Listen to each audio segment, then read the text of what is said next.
Para mim é um grande prazer ter sido convidado para apresentar e participar dessas comemorações dos 120 anos da ESALC, a Escola Superior de Agricultura Luiz de Queiroz. Faz exatamente 60 anos, ou seja, metade do tempo da ESALC, 120 anos, em que funciono como docente desde 1961 aqui na ESALC.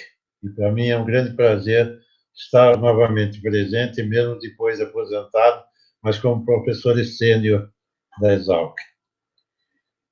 E fazem exatamente 30 anos, ou seja, 3/4 do tempo da ESALC, a partir de 3/4 do tempo da ESALC, que eu estou trabalhando na pesquisa, ensino e extensão universitária aqui na ESALC.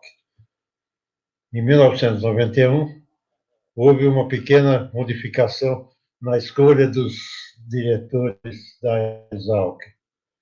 E houve uma eleição democrática onde funcionou não apenas os membros da diretoria, como também funcionava uma parte da população de funcionários, docentes e alunos como votantes numa eleição muito mais democrática que aconteceu pela primeira vez na ESALC em 1991.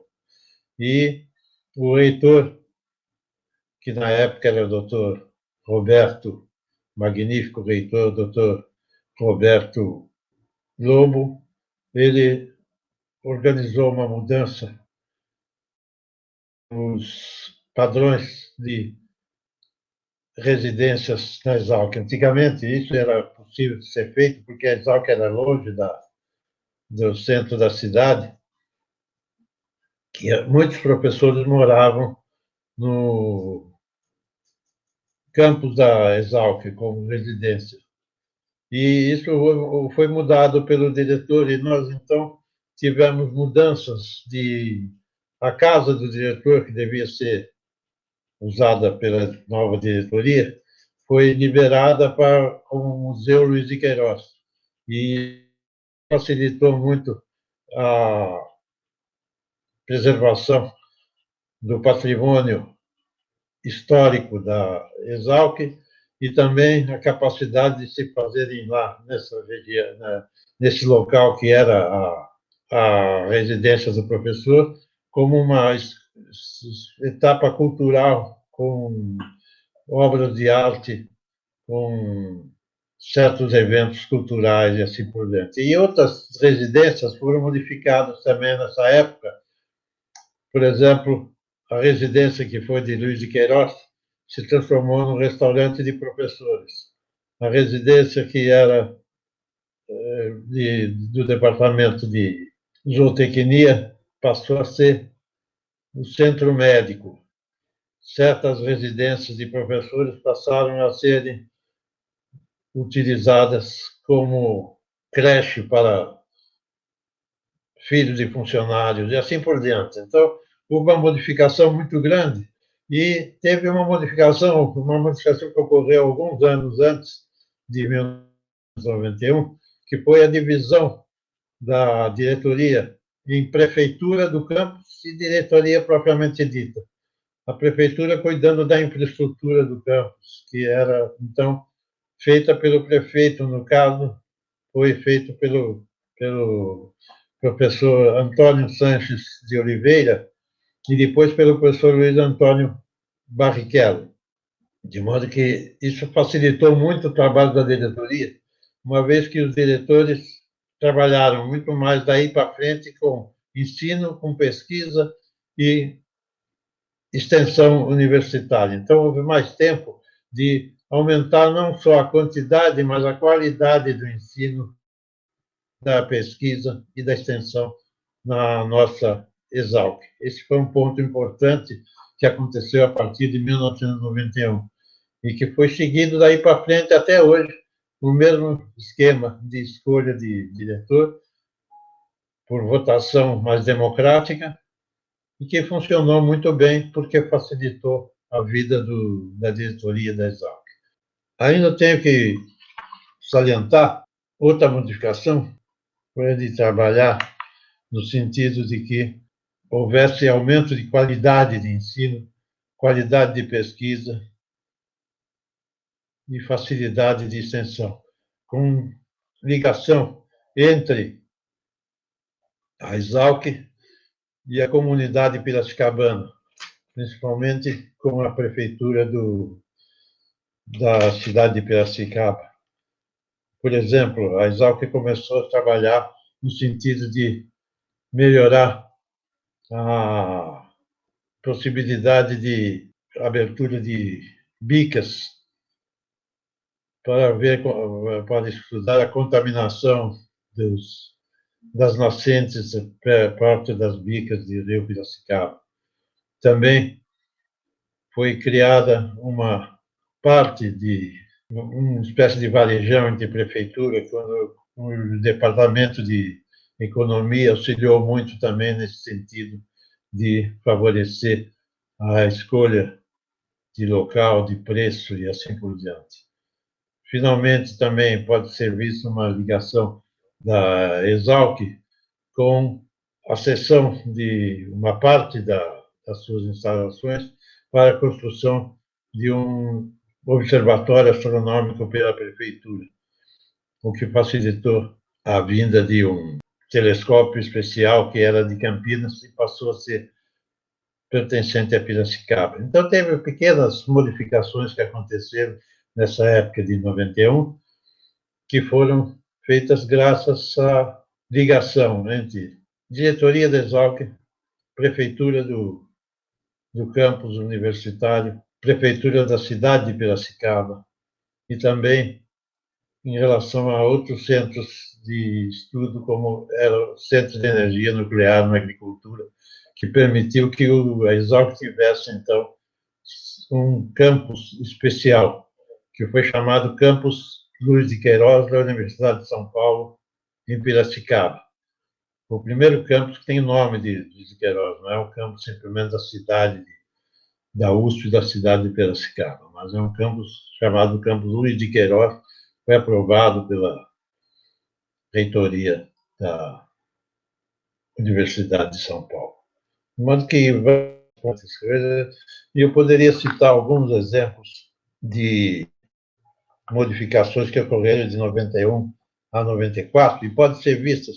Nós organizamos, na época, um relatório anual, 91, 92, 93, 94, no quadriênio, onde estão todos os dados estatísticos das facilidades de ensino, de pesquisa e extensão, em relação a ensino de graduação, onde houve um aumento de postulantes à entrada na USP, feito por um programa de vídeos e palestras em escolas que estavam preparando alunos para vestibular, que aumentou, então, o número de pessoas que postularam para a entrada na Exalc. Isso foi importante porque melhorou não só a quantidade, como também a qualidade dos alunos que aqui vieram daí para frente. E continuou até hoje nessas condições, com aumento sucessivo de alunos. Também, uma outra parte importante do ensino foi o ensino de pós-graduação. O ensino de pós-graduação já existia na Exalc, mas acontece que a CAPES, a Comissão do Pessoal de Nível Superior, ela ranqueava os cursos de pós-graduação, de mestrado e doutorado, num ponto onde podia ser feito uma distinção entre programas de primeiro nível A, segundo nível B, terceiro nível C e assim por diante. E a Exalc, depois de 91, 92, 93, 94 e daí para frente, começou a melhorar muito mais o seu ranking, de modo que a grande maioria das nossos cursos de pós-graduação são feitos graças a um ranking dessa CAPES, e as da Exalc são, em geral, classificadas como A ou B, na sua grande maioria, tanto de curso de mestrado como doutorado.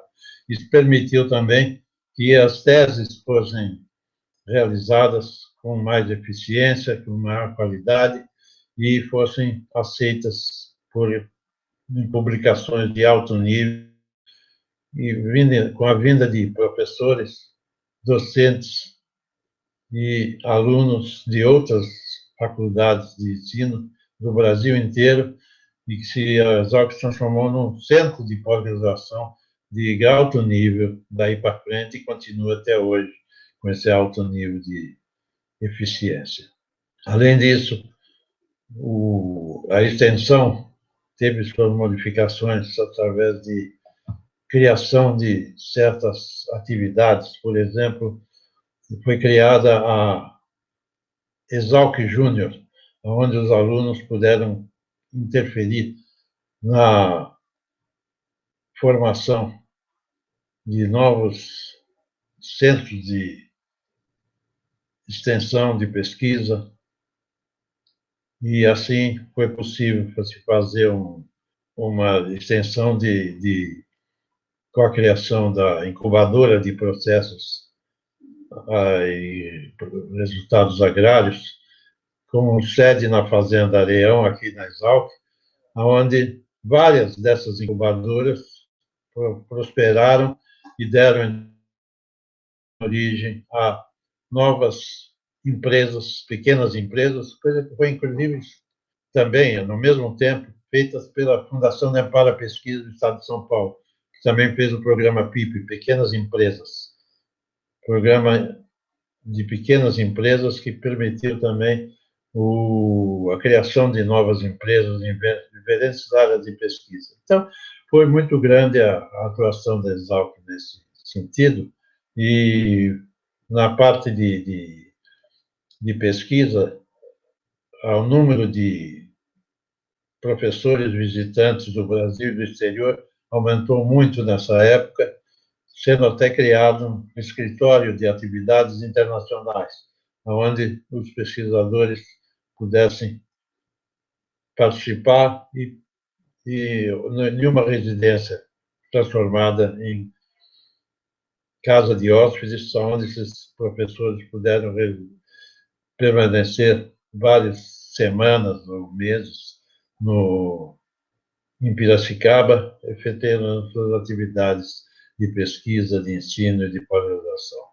Muitos outros pontos podem ser citados nesse sentido, mas eu acho que dá para visualizar que o desenvolvimento da Exalc foi sempre grande, sempre aconteceu, mas que deu uma etapa de importância, apresentou uma etapa de importância na década que permitiu a divisão de prefeitura do campus e diretoria propriamente dita. O que é que pode se pensar, então, no futuro dessa nossa Escola Superior de Agricultura Luiz de Queiroz, com 120 anos de idade? E para um país novo como o Brasil, que tem pouco mais de 500 anos, 120 anos é um quinto do tempo que o Brasil foi, desde o tempo que o Brasil foi criado. De modo que é um ponto importante de ser levantado no caso. E uma coisa que deve ser feita, pensando no futuro, é a continuidade. Eu acho que na Exalc, um ponto importante foi que os diretores que se sucederam sempre procuraram manter o que era bom, transformar o que era mais ou menos e criar novas etapas de desenvolvimento que ajudaram muito a Exalc a se desenvolver e ser classificada no ranking como uma das principais escolas na área de agricultura e pecuária, não só no Brasil, mas no mundo.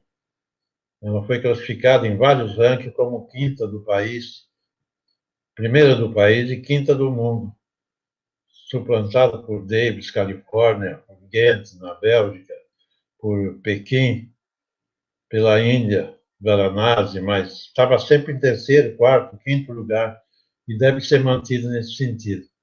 Isso se deu devido a essa continuidade, que as novas diretorias que sucederam sempre procuraram melhorar o que era bom e transformar o que não estava ainda muito bom, de acordo com as necessidades. Por exemplo, com a era da informática, o Centro de Informática na Agricultura da Exalc teve um papel preponderante nisso também. A mão de obra rural humana foi sendo substituída por máquinas agrícolas.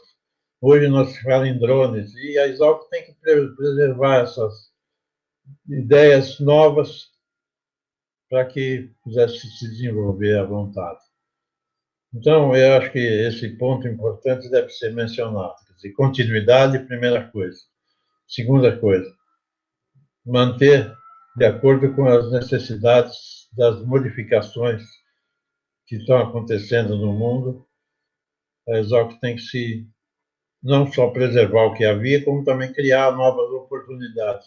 Isso tem sido acontecido nesses 120 anos da Exalc.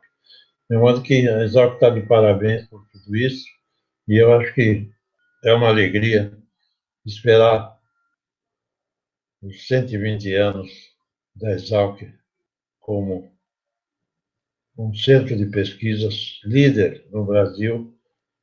E o Brasil é um país agrícola, essencialmente agrícola, de modo que depende muito das ciências agrárias.